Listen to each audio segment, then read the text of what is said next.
नमस्कार, स्वागत आप सभी का। आपके साथ मैं हूं पुनीत और छत्तीसगढ़ का नंबर 1 बुलेटिन सुपरफास्ट छत्तीसगढ़ आप देख रहे हैं। खबरों की करेंगे शुरुआत, लेकिन सबसे पहले गुजरात से बड़ी खबर आपको बता दें। गुजरात के मोरबी में एक बड़ा हादसा हुआ है। यहां केबल पुल टूट गया और पुल टूटने की वजह से कई लोग नदी में जा गिरे हैं। और जो जानकारी है उसके मुताबिक हादसे के वक्त पुल पर सैकड़ों की संख्या में लोग मौजूद थे और उसे पार कर रहे थे। जाहिर सी बात है 100 लोगों के नदी में गिरने की खबर मिल रही है। मच्छू नदी में पुल टूटने से यह हादसा हुआ है। तो ये नदी में पुल टूटने से यह हादसा पेश आया। तस्वीरें भी मौके की आपको दिखा रहे हैं। अभी और जानकारी आनी बाकी है, लेकिन आज छठ का महापर्व, घाटों पर भीड़ उमड़ती है और ऐसे में नदी के ऊपर ये जो पुल मच्छू नदी जो है, इसके ऊपर पुल बना हुआ था, जो केबल पुल है, वो टूट गया। और टूटने की वजह से जो लोग इस पर से गुजर रहे थे, करीब 100 की संख्या उनकी बताई जा रही है, जो लोग इसमें गिर गए हैं। अब इनको खोजने का काम किया जा रहा है। मोरबी से यह खबर आपको बता रहे हैं। गुजरात के मोरबी से एक बड़ी खबर यहां पर और बड़ा हादसा यहां पर पेश आया है, क्योंकि यहां मोरबी में मच्छू नदी जो है, इसके ऊपर जो पुल बना हुआ है और ये केबल पुल बताया जा रहा है, और ये केबल पुल टूट गया। पुल टूट जाने के बाद कई सारे लोग इस नदी में जा गिरे। मौके की तस्वीरें भी आपको दिखा रहे हैं। हालांकि लोगों को निकालने का काम जो है वो शुरू कर दिया गया है। रेस्क्यू टीम यहां पर मौके पर पहुंची है। बड़ी संख्या में लोग यहां पर पहुंचे हुए हैं, उनको खोजा जा रहा है। गोताखोर भी लगा दिए गए हैं। जाहिर सी बात है कि गोताखोरों को भी तैनात यहां पर किया गया है। इसके अलावा प्रशासन की टीम भी, जैसी खबर मिली है, तो वो भी अलर्ट मोड पर आ चुकी है और वो तमाम प्रयास किए जा रहे हैं कि यहाँ जो लोग इस नदी में गिरे हैं उन सभी को सकुशल निकाल लिया जाए। लेकिन अभी और जानकारी आना बाकी है कि और क्या कुछ यहां पर घटना घटी और कैसे ये पुल टूट गया। क्या जरूरत से ज्यादा या संख्या से ज्यादा लोग अचानक से इसके ऊपर पहुंच गए थे। केबल पुल ये बताया जाता है और केबल पुल की अपनी क्षमता होती है, तो क्या वजह इसके पीछे रही, ये सारी चीजें जांच का विषय है। लेकिन एक बड़ी दुर्घटना यहां पर पेश आई है। गुजरात के मोरबी में ये बड़ा हादसा हुआ है और इसमें केबल पुल टूटने की वजह से जो 100 लोग के करीब बताए जा रहे हैं, जो लोग इसके ऊपर से गुजर रहे थे, वो नदी में जा गिरे हैं। और रायपुर से बड़ी खबर इस वक्त आपको बता रहे हैं। मुख्यमंत्री भूपेश बघेल हिमाचल के लिए रवाना हो गए हैं। दरअसल हिमाचल में बड़ी जिम्मेदारी उनको मिली है। विधानसभा के चुनाव यहां पर होने और कल मंडी में चुनावी रैली को भी वो संबोधित करेंगे, क्योंकि उन्हें स्टार प्रचारकों की लिस्ट में शुमार किया गया है।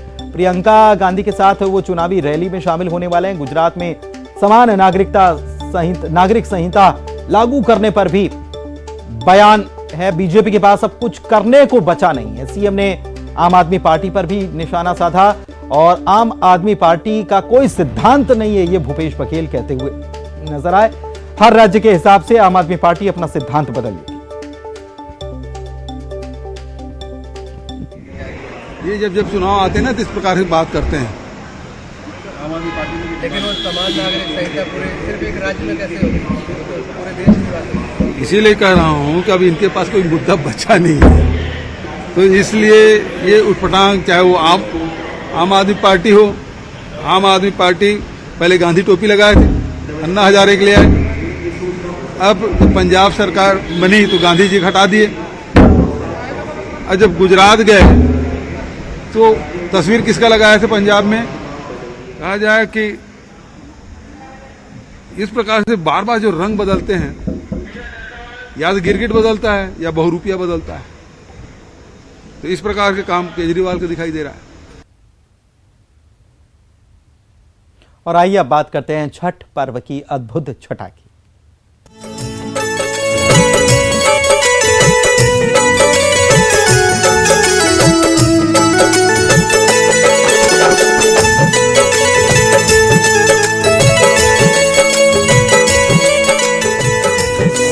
छठी मैया बरत तोहार।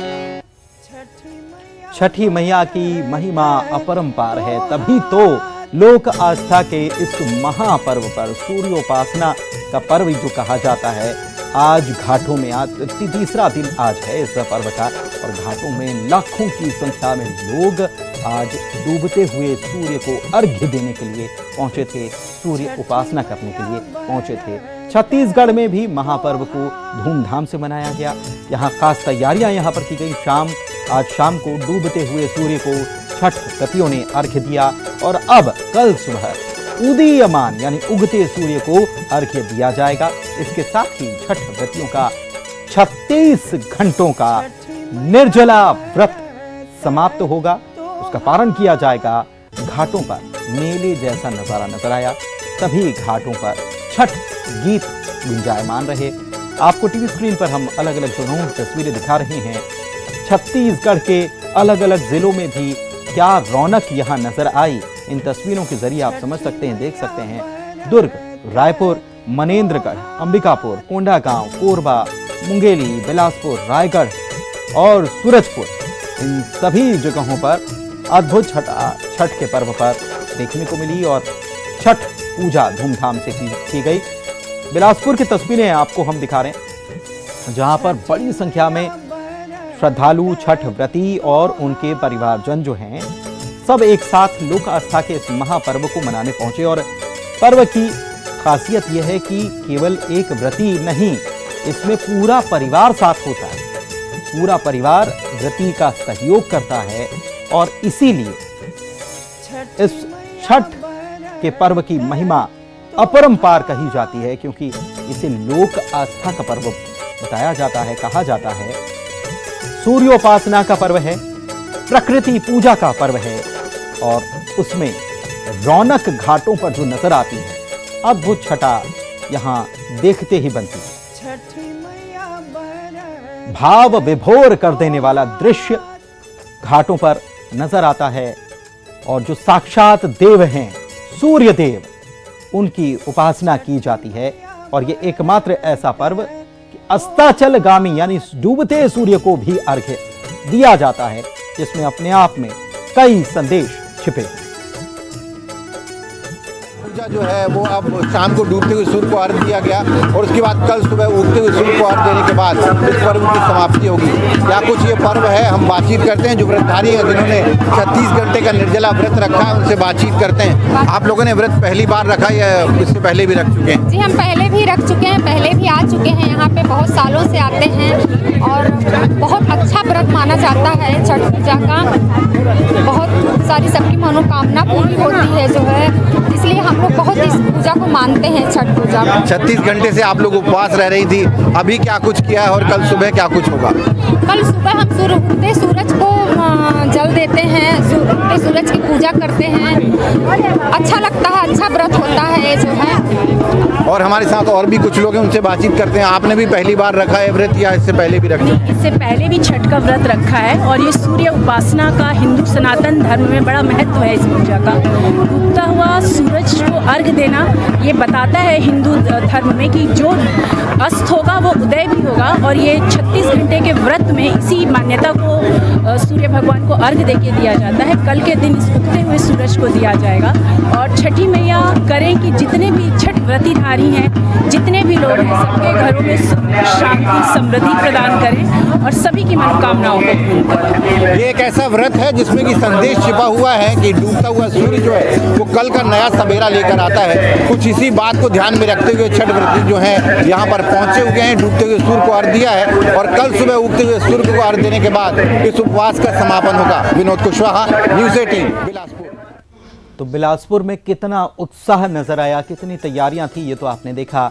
लेकिन दुर्ग की तस्वीरें भी हम आपको दिखाते हैं। दुर्ग और भिलाई की ये तस्वीरें, जहां पर कहा जाता है कि ये मिनी इंडिया है। यहाँ सभी पूरे देश के अलग अलग हिस्सों से लोग यहाँ पर आकर बसे हैं और उसकी वहाँ की संस्कृतियाँ भी यहाँ पर नजर आती हैं।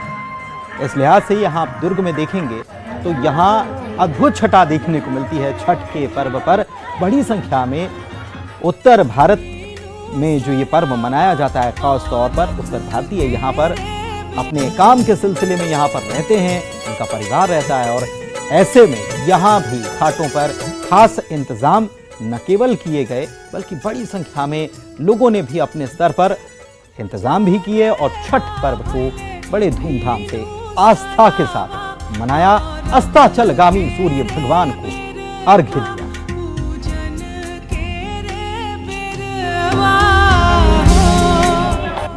सूर्य उपासना के महापर्व को लेकर आज जबरदस्त उत्साह देखा गया और आज ढलते हुए सूर्य को अर्घ्य दे दिया गया है। आपको दिखाना चाहूंगा भिलाई की तस्वीर है ये, फिर जहां पर सूर्य ढल चुका है। लोगों ने पूरे विधि विधान के साथ छठी मैया की पूजा आराधना की और उसके बाद में ढलते हुए सूर्य को अर्घ्य दिया गया। तो देखिए काफी बड़ी संख्या में यहाँ पर लोग पहुंचे हुए हैं और जो उन्होंने आज ढलते हुए सूर्य को अर्घ्य दिया है, अब जो है इंतजार होगा उगते हुए सूर्य का, जो ठीक अब से 12 घंटे के बाद निकलेगा। तो ये जो 12 घंटे होंगे ये बेहद खास होंगे जब लोग पूरी तरह से छठी मैया के पूजा आराधना में लीन होंगे। तो भिलाई दुर्ग में ये ऐतिहासिक माहौल इस बार नजर आ रहा है जब बड़ी संख्या में यहाँ पर लोग पहुंचे हुए हैं और छठ का पर्व एक साथ मिलकर मना रहे हैं। कल सुबह जब भोर होगी तो यहाँ का नज़ारा देखते ही बनेगा जब एक साथ लोग मिलकर छठी मैया की पूजा आराधना करेंगे और उगते हुए सूर्य को अर्घ्य देंगे, जिसका सभी इंतजार कर रहे हैं। 36 घंटे का जो व्रत है वो कल सुबह पूरा होगा और उसका इंतजार किया जा रहा है। लेकिन इस समय को लोग बेहद हर्षोल्लास के साथ मना रहे हैं। मेले जैसा माहौल भिलाई में नजर आ रहा है। न्यूज़ 18 छत्तीसगढ़ के लिए भिलाई से मिथिलेश ठाकुर। कहते हैं कि छठ का व्रत करने से छठी मैया पुत्र की कामना जो होती है उसे भी पूरा करती हैं और सनातन काल से इसकी महिमा चली आ रही है। रायपुर के महादेव घाट की बात करें तो यहाँ आयोजित लोक आस्था और सूर्योपासना का जो पर्व है इसमें सीएम भूपेश बघेल भी शामिल हुए। उन्होंने छठ व्रतियों को बधाई भी दी, शुभकामनाएं दी और उत्तर भारत के लोगों की मांग पर छठ घाट का निर्माण करने के लिए जमीन देने की भी घोषणा उनके द्वारा की गई।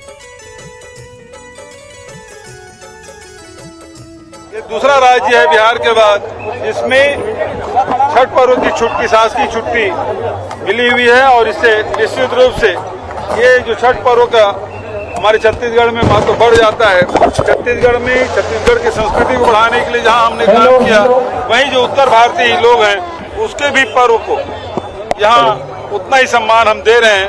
तो ये जोड़ने का काम, भाईचारा का काम, ये संदेश पूरे छत्तीसगढ़ के माध्यम से पूरे देश को हम देना चाहते हैं। तो ये हमारी संस्कृति है, उसका मिलाप और उसके लिए मैं सबको बधाई और शुभकामनाएं। मैं तो सभी समाज को, हमारी सरकार है सभी समाज को भूखंड उपलब्ध करा रहे हैं। उत्तर भारतीय समाज के द्वारा भी भूखंड यही महादेव घाट के पास भूखंड की मांग की है, उसे भी हम लोग देंगे। बात मध्य प्रदेश के मुख्यमंत्री शिवराज सिंह चौहान की करते हैं जो दक्षिण के दौरे पर हैं। कर्नाटक, केरल और तेलंगाना का दौरा उनका है और आज अमृतापुरी आश्रम में भी पहुंचे हैं। क्या कह रहे हैं सुनते हैं। बेटियों को मैंने गोद में खिलाया था क्योंकि अम्मा मैं मुख्यमंत्री बने, मुझे कई साल अभी हुए हैं, चौथी बार मुख्यमंत्री बना हूं। तो जो छोटी छोटी बेटियां जिनको मैंने ऐसे गोद में खिलाया था, अब वो बड़ी होके कॉलेज में पढ़ने जा रही है और जब वो मुझे मामा कह के बुलाती है तो मेरा मन पुलकित और प्रसन्न हो जाता है। उन बेटियों का मैं मामा हूं, मुख्यमंत्री नहीं, बेटियों का मामा हूं। और अभी 2 तारीख को, 2 नवंबर को लाडली लक्ष्मी 2 हम लॉन्च कर रहे हैं, जिसमें हमने तय किया है कि लाडली लक्ष्मी बेटी कॉलेज में एडमिशन लेगी तो 12,500 रुपया उसके खाते में जमा होंगे। जब डिग्री प्राप्त करेगी तो फिर 12,500 रुपया उसके खाते में जमा होंगे।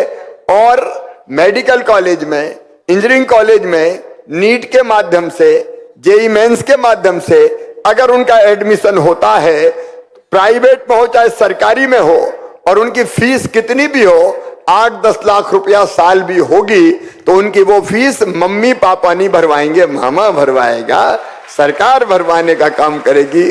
तो लाडली लक्ष्मी योजना वरदान बेटियों के लिए बनी है। अम्मा ऐसी कई योजना गरीबों के लिए मध्य प्रदेश की धरती पर बनाने का प्रयास किया है।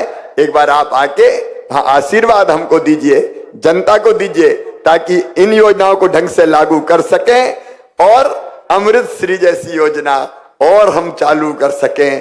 एक बार फिर बारंबार आपके चरणों में प्रणाम।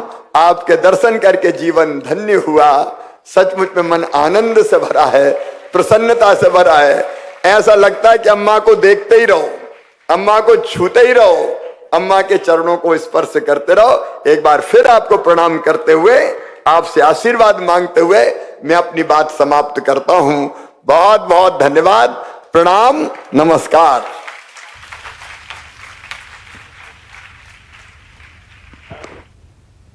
चलिए बढ़ते आगे और प्रदेश के मुख्यमंत्री भूपेश बघेल की बात करते हैं। रायपुर में सिकल सेल प्रबंधन केंद्रों का उनके द्वारा शुभारंभ किया गया। ये केंद्र प्रदेश के सभी मेडिकल कॉलेज अस्पतालों और सभी जिला अस्पतालों में चलाए जाएंगे। यहां सिकल सेल की जांच और उपचार की सुविधा मिल पाएगी। लैब में सोल्यूबिलिटी टेस्ट के द्वारा स्क्रीनिंग की सुविधा भी मिलेगी और सिकल सेल मरीजों की इलेक्ट्रॉनिक पोर्टल में भी एंट्री हो पाएगी। इस तरीके से मरीजों का नियमित फॉलोअप भी हो पाएगा। स्वास्थ्य एवं परिवार कल्याण विभाग की तरफ से नवीन सिकल सेल प्रबंधन केंद्र की स्थापना की जा रही है। तो इलाज के मामले में तो ठीक है, इलाज हो रहा है, उसकी सुविधाएं मिल रही है, लेकिन थोड़ी सी सुविधा, थोड़ी सी जागरूकता से हम इस बीमारी से लड़ पाएंगे। और इसलिए जैसे शादी के लिए कुंडली मिलान की बात अभी बहुत विस्तार से महाराज साहब ने बताया, जैसे कुंडली मिलाते हैं, गुण मिलाते हैं, तो उसी प्रकार से इसका भी हम लोगों को ध्यान रखना चाहिए, क्योंकि एक ऐसी बीमारी है जो शादी ब्याह के साथ बच्चों को ही माता पिता के साथ बच्चों को ट्रांसफ़र होता है। इसलिए जागरूकता बहुत ज़रूरी है। इसे छुपाने की ज़रूरत नहीं है, बल्कि इससे लड़ने की आवश्यकता है। और हमारे प्रदेश में बड़ी संख्या में ऐसे लोग हैं, यदि उसको जानकारी हो जाएगी तो उसका इलाज भी कराएंगे और सामान्य ज़िंदगी, जिस प्रकार से अभी सूरजपुर में जो लड़की हमें मिली 12वीं पढ़ रही है और उसका कॉन्फिडेंस लेवल बहुत हाई है बनिस्बत दूसरे के, तो मैं समझता हूँ कि यदि इस प्रकार से हम लोग इसको सामाजिक जन जागरण के माध्यम से और इलाज और जानकारी सबको देते हैं तो निश्चित रूप से सिकल सेल से लड़ने में हम सफल होंगे। राजधानी रायपुर में 1 नवंबर से राष्ट्रीय आदिवासी नृत्य महोत्सव की धूम मचने वाली है और महोत्सव में शामिल होने के लिए 9 देशों के कलाकार भी छत्तीसगढ़ पहुंचने लगे हैं। रशिया और न्यूजीलैंड की टीम आज रायपुर पहुंची थी। एयरपोर्ट पर प्रदेश के संस्कृति मंत्री ने उनका स्वागत किया। ट्राइबल डांस फेस्ट की झलक भी एयरपोर्ट पर देखने को मिली और आप भी देखिए यह अद्भुत छटा।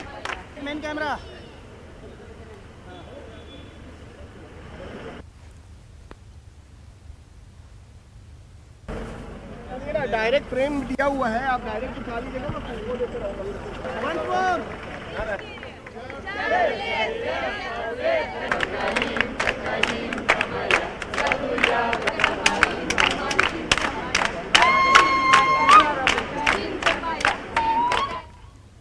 और इसी के साथ इस बुलेटिन में इतना ही। खबरों का सिलसिला जारी।